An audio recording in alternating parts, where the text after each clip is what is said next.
Okay, in this video we're doing a recap on the real estate market for 2024 and projections for 2025. I'm your host Josh at Josh Lavik and Associates, and I'm a local real estate agent in Madison, Wisconsin, and I am a team leader and a realtor here helping people buy, sell, and invest in real estate.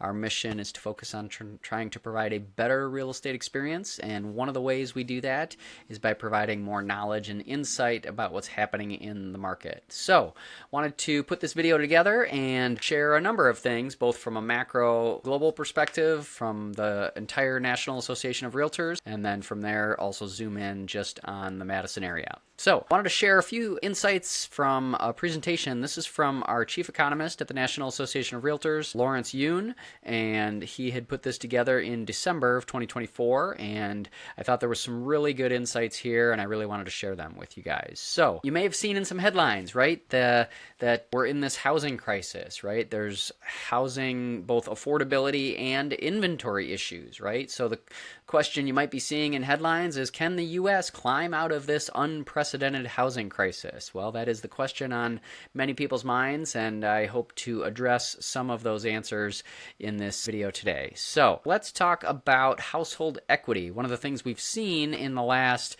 10 years especially, is how much equity that current homeowners are having and achieving. So we've had unprecedented growth in terms of appreciation, especially kind of during COVID when, the interest rates were really, really low, and, there was certainly buyers in more of a frenzy to try to purchase homes, and obviously that was impacting prices. I can remember we were seeing appreciation 10, 15, 20% or more in certain areas and certain markets. So obviously that's not sustainable over the long term. Historically, we've seen, maybe 2 to 5% appreciation, which is definitely much more sustainable. If it gets overheated for too long, then that's obviously a concern and can be when bubbles might occur. But regardless, we have not seen values fall yet, and instead we've just seen a lot more equity and wealth being created during the last 10 years as shown in this graph. And if you're a homeowner, this is good news, right? You've also seen your net worth increase as a homeowner compared to if you've just been a renter. Here we see, it's always been a good idea to own real estate and become a homeowner. 2019, median net worth was $295,000.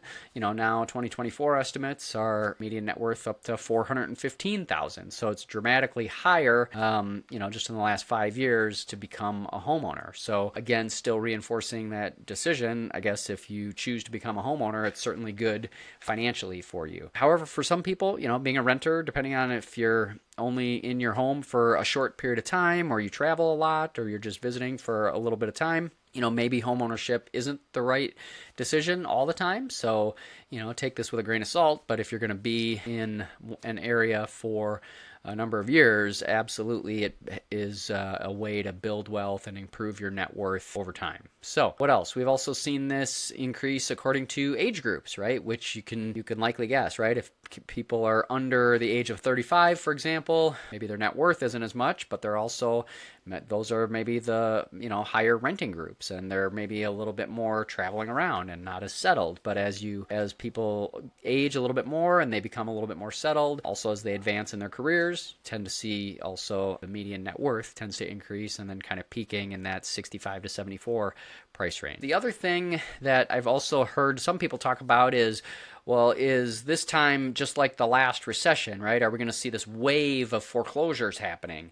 And my prediction is that we're not. And this graph, I think, seriously addresses that, because in 2006, 2007, 8, 9, we did see a lot of wave of foreclosures because that was really due to oversupply. Well, right now we have kind of undersupply, number of homes, and, certainly there's a blip in terms of when COVID happened, right? Maybe people, if they weren't able to go into work, maybe there was, a little blip of when more delinquencies were occurring, right? If they weren't earning as much money, but, we're certainly normalizing back to a much lower, more sustainable rate right now hovering right around that 2% mark. If they're behind on their mortgage, then more than likely they can just sell that asset, sell that home, sell that property, and then that would release some of their equity rather than having to just lose it to foreclosure. If in 08 and 09 what occurred, right, the values were coming down a little bit, and people were over leveraged, and therefore there wasn't as much equity, and so it was more likely that those people would just kind of walk away from their mortgage. However, this is absolutely impacting affordability, right? So housing crisis and affordability is kind of a real thing, and we're seeing a lot more of this over time, that not as many people can afford to get into the types of homes, especially with the coupling of prices being higher and interest rates also being higher. So that's certainly impacting affordability. So what else? We also talked about housing crisis of low existing home sales. In fact, the last 2 years have been some of the most difficult years in terms of number of home sales. So if you're in the real estate industry, in the real estate business, compared to like 2021, we had, 6 million, a little over 6 million home sales, whereas now we're hovering closer to that 4 million home sales.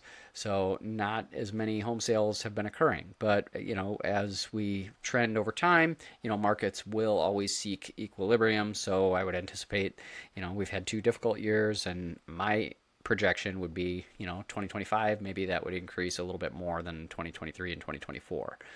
However, in order to see that happen, we need to see, the Fed wants to see our inflation under control, right? So the consumer price index target to reach kind of that 2% equilibrium number, and November was at 2.7%, so it was certainly pretty close. But for that reason, I don't anticipate interest rates dramatically coming down, because there is some concern that if we drop interest rates too much, then that would trigger or signal additional inflation, and our consumer price index would continue to remain higher than target levels. So trying to keep that closer to that target of 2% is definitely on the horizon for the Fed. So, however, expect 4 to 6 more rounds of cuts to the Fed funds rate.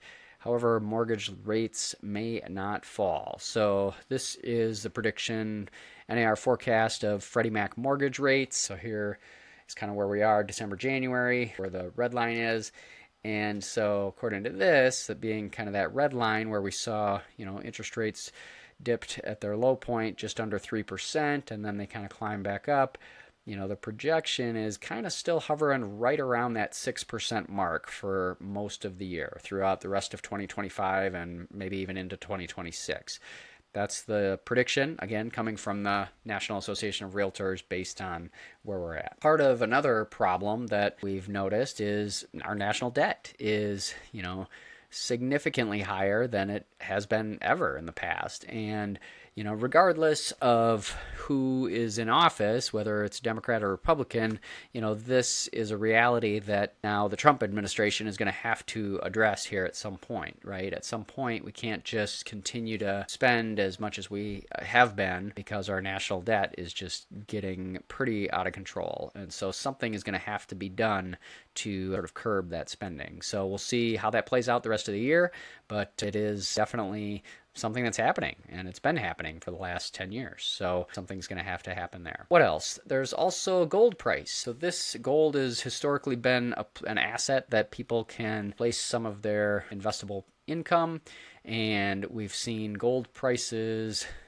increase, indicating less trust in paper money. So there is alternatives to gold, right? So we have alternatives to paper currency. People can put their money into gold. We've also seen a rise in cryptocurrency. In fact, there's been, some talks that cryptocurrency could significantly increase in value over the course of the next 1 to 2 years as it continues to see more adoption in our market. And, or investing in real estate, right? And trying to alternative people, instead of investing in gold or cryptocurrency or other things, they're maybe choosing to put more investments into real estate as well. What else? Job gains. So this talks about we've seen our job market and job growth.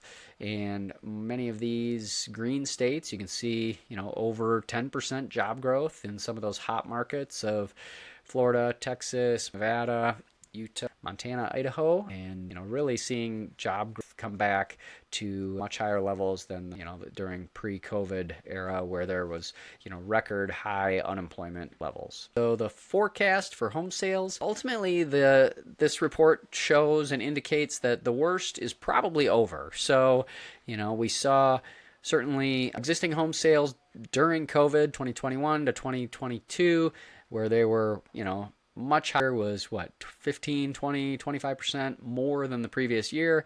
And then the last couple years, 2022, 2023, existing home sales, compared to the previous year, was definitely at a low point. Now you can see we're kind of hovering, we're not seeing as dramatic changes, which again points to markets seeking equilibrium over time. So we have noticed also an increase in inventory, which is actually good news if you're a home buyer and you've been frustrated by the low inventory market we've been in. Homes are starting to sit on the market a little bit longer, and there's been a little bit more of an increase in home supply and home inventory. Obviously, you can see where that really dipped down below during COVID 2021, 2022 in terms of months supply of inventory. That's usually, we kind of consider that 4 to 6 months range more of a balanced market. So we're definitely trending in, I would say, the right direction for supply. Housing starts, so this talks about new construction. As we've had hyper low inventory, builders have been steadily coming into the market, building more single-family homes and multifamily homes to contribute more homes to the market. Obviously, here you see the dramatic decrease in the fall during 2006, when there was really oversupply, and a lot of those builders really pulled way back and did not build a whole lot between that 2009 to 2012, and then we've been steadily climbing out since then. All right, national forecast predictions. So existing sales, predicting to see that go up 7 to 12% in the next year. 2026, even more, 10 to 15%. New home sales, we do anticipate builders putting more homes in the market, so new home sales being an increase of probably around 11%, and then maybe tapering back in 2026 to more than 8% at current levels. Home prices, again, still seeing prices kind of leveling out, not necessarily dramatic rise or fall, because we are starting to see equilibrium again in a lot of metrics, and our median home price is really a conservative kind of 2% median home price appreciation, which is a much more sustainable level. Mortgage rates predicted to be near 6%. Obviously, new Trump administration in office, that could change, but as of now, that's the prediction, to be kind of near 6% for the next 1 to 2 years. And then job gains, we're starting to see, again, more of a leveling out in terms of job gains, right around that near 2 million mark. So, however, there are important local factor variations, right? All real estate really is local, and local markets we'll dive into next, but there are indicators of fewer locked-in homeowners and more inventory growth of starter homes. So there is, and I've talked to actually many clients or many people, not necessarily clients yet, but people that I've just talked to and know that, they've locked in at a low interest rate at, 3-4%, something like that. And, they've been hesitant to want to make a move if they have to go up to 6.5-7% for their mortgage rate. However, the longer maybe they stay in their home, maybe at some point it doesn't matter as much, because, life still happens. People get new job opportunities. People, have different reasons for wanting to move. And if they're willing and able to make that move, they certainly are. What else? More first-time home buyer ages and higher income millennials. We should also see slightly lower local mortgage rates, starting to see faster job growth in certain markets, positive net migration and recent movers and their propensity to buy. So depending on migration patterns will kind of also indicate, recent movers' propensity to buy as well. Pent-up sellers who have overstayed in their homes. I mean, I've talked to somebody actually just last week. They were in their house 50 years. They've been thinking about making a move actually a couple years ago, and just now are like, what, it's time. I've been thinking about it, but with just the frenzy of things happening during COVID, they just weren't willing to make that move. But right now, they definitely are. So more local housing wealth help with the next purchase. So again, we've seen the appreciation and the equity levels really grow, and if people do choose to make a move, they're unlocking that equity, and that's hopefully helping with that next purchase or wherever they want to go next. So here's a forecast of the top 10 hotspots in 2025. Let's see. I don't see any of these in Wisconsin, but hopefully if one of these is your markets you're considering, just I guess keep that in mind. That's it from the national level. So I hope you found this video helpful. I'll dive in next to Wisconsin as a whole, and then from there looking at just our Madison area micro market.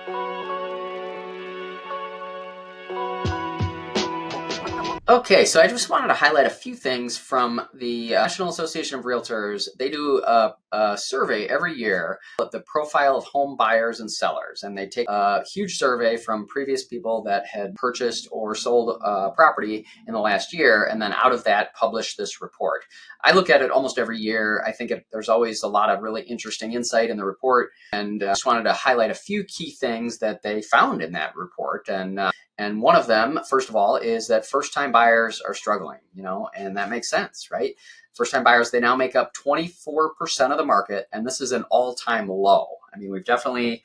I've been in the real estate business almost 20 years now, and I remember that first-time buyers used to be 30 to 40% of the market. So anyway, these buyers, though, currently first-time buyers, they're older and more financially stable. So median incomes around $97,000. That is one thing. The other thing is cash is king, right? 26% of buyers paid in cash. So similarly, the flip side of that is 74% did get a mortgage. So cash is king. And if you're able to make a cash offer, it can definitely put you in a much stronger negotiating position. But obviously not everybody can do that. But with a lot of buyers these days, right? If there's a lot of equity in their home, or their homes are possibly paid off, right? They're able to maybe make a move into a new home, be able to pay in cash for that new home. So we're also seeing multi-generational homes. They're on the rise. So 17% of buyers, they're purchasing multi-generational homes, which is more than that's ever been.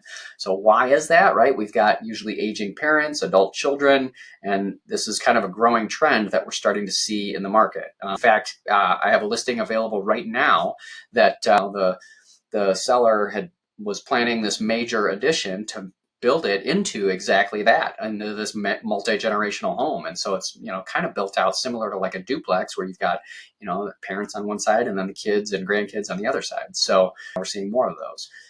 Down payments are larger, especially for repeat buyers, right? So as we've seen the dramatic increase in equity for homeowners in the last 5 years, they're able to put more down. So having a much larger down payment, especially for those repeat buyers. So the down payment right now is 18% for all buyers, but repeat buyers are putting 23% down.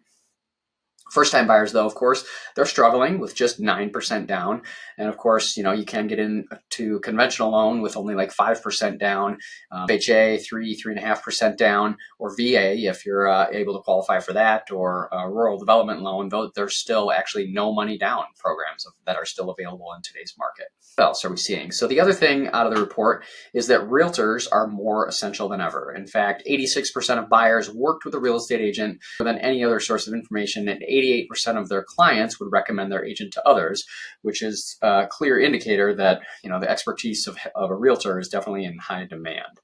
So a suggestion, of course, is to, we need to make sure we're providing excellent service and being the trusted expert that helps our clients through this process. So yeah, the bottom line though, 2024 National Association of Realtors profile of home buyers and sellers also reveals there's market shifts and there's new realities for 2025 for savvy professionals. Plenty of opportunities out there. So whether it's first-time buyers, cash investors, multi-generational families, there's definitely a niche for agents to kind of fill and serve their markets. So again, just some of the highlights. If you want to read more of the report, feel free to reach out to me and we can talk more about it. It's a pretty long report with tons of data, but lots of interesting insight to it as well.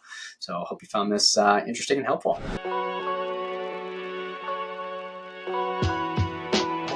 Okay, we're going to continue our dive into the real estate market, looking at the last year and then also projections for this coming year in 2025. So thought I would look here at the overall state of Wisconsin and looking at it as a whole. Thought we could look at a few different things. So here you can see the housing stats according to by the month along the top, and then also the last column is year to date. So what I think is kind of interesting, if we just look at 2024, we had 67,544 total sales for the year, just slightly above 2023 levels.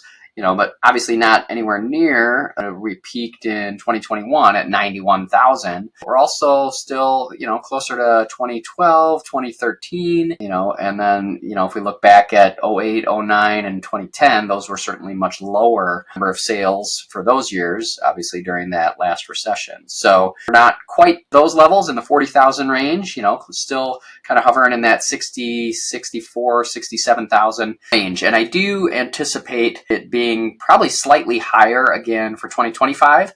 My prediction is, we've already increased a little over about 3,000 in 2023. And I think, I don't see a dramatic spike like we did during COVID, but I do think that we'll continue to kind of, slowly, steadily increase the number of sales as we go forward. So median prices is also kind of interesting to see. Again, you can, look at it according to the month, but also I think the year-to-date final column, I think, is kind of really the most interesting.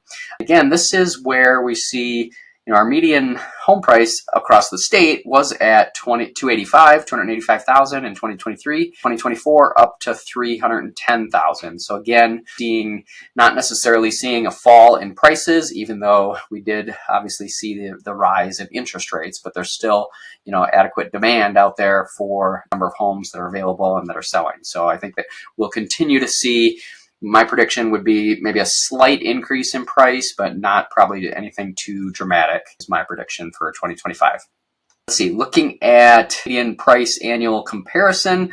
So, the top level, this is the prior year kind of median price. Again, still seeing that still fairly high compared to, especially 4 years ago. That's the green line here. So we've certainly seen price go up, median price compared 4 years ago, then 3 years, then 2 years ago, and then obviously the prior year. So again, we're not seeing that falling off a cliff, but do tend to see a little bit of a seasonal bump in terms of median price, as there's also a more seasonal bump in number of sales. As you can imagine, in Wisconsin, fewer people tend to want to move in December, January. As shown here in terms of number of sales, we usually have kind of our low point for number of sales in that December, January, February timeframe, and then kind of peak in that May, June, July timeframe as well. So, but again, number of sales, the green is the top line. This is 4 years prior, as you can likely, and you can clearly see, right? There was a lot more sales 4 years ago than there was in the prior year, but we're kind of hovering close to what we have in the last 2 to 3 years. So kind of similar. And then median price, like I said, we're trending based on seasonality, but again, definitely not dramatic falling off a cliff or anything like that. And I do anticipate as the spring market picks up, we'll probably again see a similar kind of mirroring pattern in February, March, April as we get into that spring market. Median price, I would anticipate kind of rising to be similar to last year. And yeah, last one is just the number of sales. So you can see, the blue was 2010 compared to, 2024 in the purple. Again, we're slightly above where we were, the last year or two, but not anywhere near what it was like during COVID. So that's some of the stats for the state as a whole in Wisconsin. And next, we'll dive into our local market just in the Madison area in south central Wisconsin.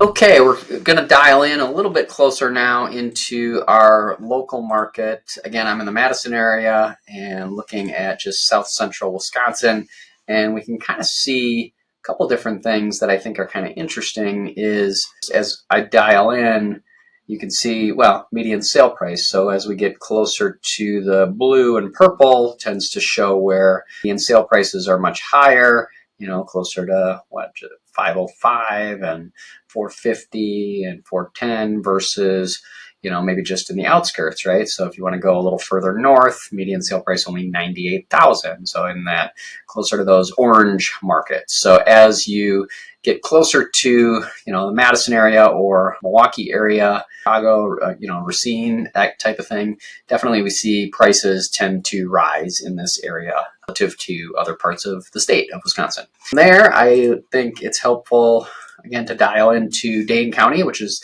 Madison area, which is the market that our office is and where majority of the clients that we serve is definitely in the county area. However, we do sometimes travel outside of Dane County as well, so it's a little bit north and a little bit to the south, east, or west, but primarily most of our business does tend to be in Dane County. So looking at that, a couple things that I think are interesting. Sales and pricing right now, our average sale price $479, median sale price $415. And as you can see here, like December, majority of those sales kind of in that 300 to 500,000 price range. So definitely seeing that. Here you can kind of see also market pricing as it's sort of broken down. The top line being 2024, the more turquoise teal line or whatever is 2023. And you can kind of see how those prices do trend up slightly in the summer months, kind of peaking in June maybe, where the price at that point around 460 compared to 420. So 2023 versus 2024. As far as median sale by year, so you can see certainly how values that median sale price has definitely trended up from 264 in 2017. Now we're at that median sale price of 440 for Dane County. And here you can also see kind of that market activity, how sales has changed over time, both sales and volume. And here you can clearly see the seasonality of the market, right? So we do tend to see peak sales. June 2022, we had 904 sales, 407 million in volume, compared to say a low point in January of 2023, only 275 sales. So there's still homes that will sell at any time of the year, which I've personally sold homes in December, January. I've even moved in those months, and clients move here for new job opportunities as well. So certainly, there's sales can happen at any time of the year, but in Wisconsin, we do have a little bit more of a seasonal type of market, which is reflected here. So oftentimes, though, we'll tell people to, move when it's right for you and not necessarily trying to time the market exactly. So it's pretty difficult to time it exactly. But anyway, so we are still, if we look at December 2024, though, at 446 sales, we're definitely up from 380 compared to last year at this time. So we're definitely trending up. I do anticipate 2025, numbers being, again, slightly higher. I don't anticipate, but I do think, interest rates, I'm guessing, will probably hover in the sixes, and we'll probably see sales, trending pretty close to what they did in 2024 or maybe slightly above is sort of my prediction, sort of mirroring both statewide data and national data. So we can also look at buyer demand. A couple things I think that are interesting here to see is our average days on market and median days on market. We are seeing, homes staying on the market longer. That's what DOM stands for, days on market. So up 15, that's up 7 from the previous year. Average days on market up 18 from the previous year. So we're seeing homes kind of sitting on the market a little bit longer. And, that's obviously, and you can really see that here, right? Where some of the longest days on market tends to be February, maybe January. Some of those tend to be, a little bit higher versus, that June, July, August tends to be kind of that lower point in terms of days on market. Here you can kind of see buyer demand kind of by price range, which I think is kind of interesting to see, right? So if you know roughly where your home value might be, see there's certainly, majority of the sales tends to be, hovered close to that $400,000 to $500,000 price range, which is in line with kind of that median and average sale price. To be where most of the sales occur, and then kind of distributed from there.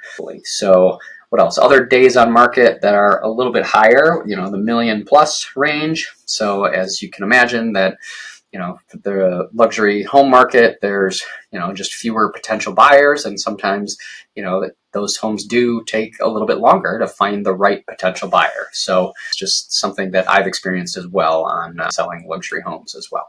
Inventory, the inventory monthly, we're actually still at a super low inventory, 1.18 months supply as of January. I do anticipate inventory levels increasing as we get into the spring market, but right now it's still in a pretty strong seller's market, which I think is also contributing to keeping prices relatively high. Yeah, this actually is reflective of that, right? We typically see new sellers entering the market again as we go from, January and get into that spring market. There does tend to be more potential inventory and sellers coming into the market, and also new buyers. So those kind of mirror each other as well. A glance at a year, kind of similar, looking at where we're at.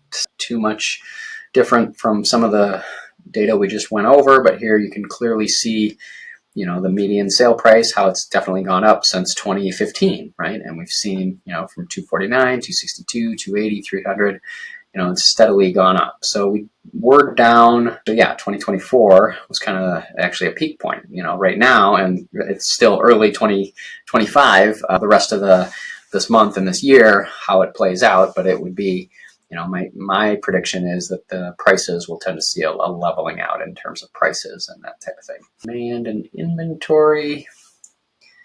Well, this is kind of interesting in terms of seeing demand and over asking price or under asking price, right? During 2008, 9, 10, 11, right? That was when we were in more of a strong buyer's market, right? The wave of foreclosures and too much inventory available. Homes were sitting on the market much longer, right? 59, 69 days on market. Average percent over asking, you were actually able to get under asking, right? 4.2% under asking price compared to like 2022, where it was, 2.8% of the time over asking.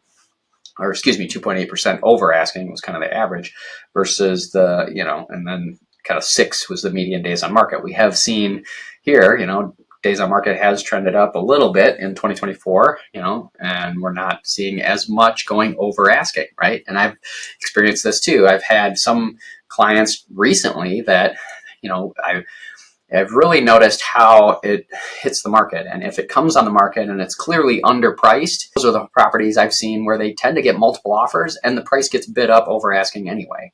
Or if it's way overpriced, right? Like if some people are still thinking they can get, 10 or 15% bump off of last year's price, they're not necessarily getting that. But if it's, more closer to in line with recent sales in the market, those are the ones that are selling definitely closer to that asking price, right? 0.9% below asking price. It's like almost 1%. So it's pretty close to the asking price is kind of the trend we're seeing a lot more frequently. What else? New listings. This I think is kind of interesting to see just how, we've hovered in that right around 9,000 mark for new listings.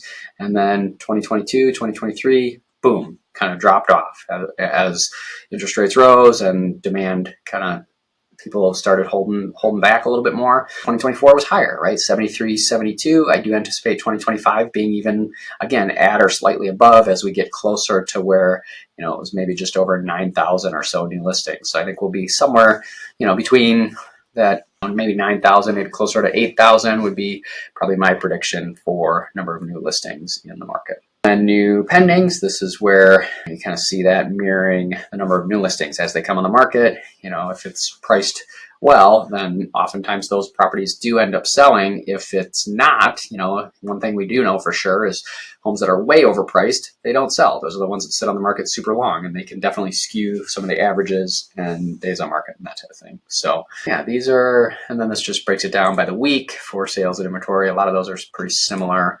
And you can also see sort of the heat maps of looking at where more of the activity is. 53711, it's more west side of Madison. This is 53593 down in Verona.